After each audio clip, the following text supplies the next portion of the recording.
Political campaigns are not immune to the new rules of social distancing put in place to combat coronavirus. Without traditional rallies and town halls, candidates are having to trade in good old-fashioned retail politics and fundraisers for novel and new approaches to reaching voters. The remaining candidates in the 2020 presidential election will have to look for virtual opportunities as they shift their campaigns to more of an online platform. Most campaigns have some type of a digital campaign strategy.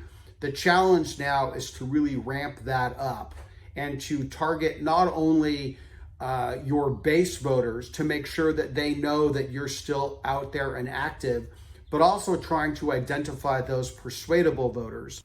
Analysts say while Donald Trump's digital team knows full well how to push to the edge of the envelope, presumptive Democratic nominee Joe Biden's team is struggling to catch up.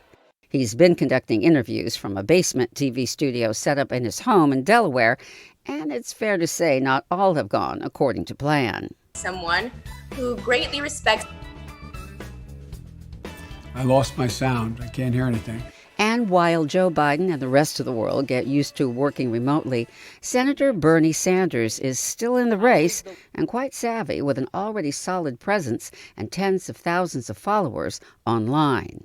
The ultimate irony here is that the oldest candidate in the race, Bernie Sanders, is significantly more sophisticated at digital campaigning than Joe Biden.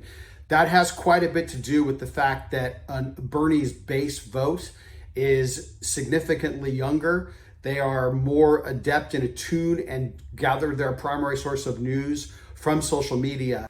But social science observers say that in itself can be dangerous and a potential source of misinformation, as some voters get overly emotional and allow hostile feelings to spill over online. We tend to emote before we reason. And things that really scare us, anger us, disgust us are far more widely shared than things that, we're neutral to. By sharing things that aren't true, we become part of the problem. So we should always take steps to minimize that. Both national parties say given the ambiguous timeline of the pandemic, they are prepared for weeks of digital campaigning ahead.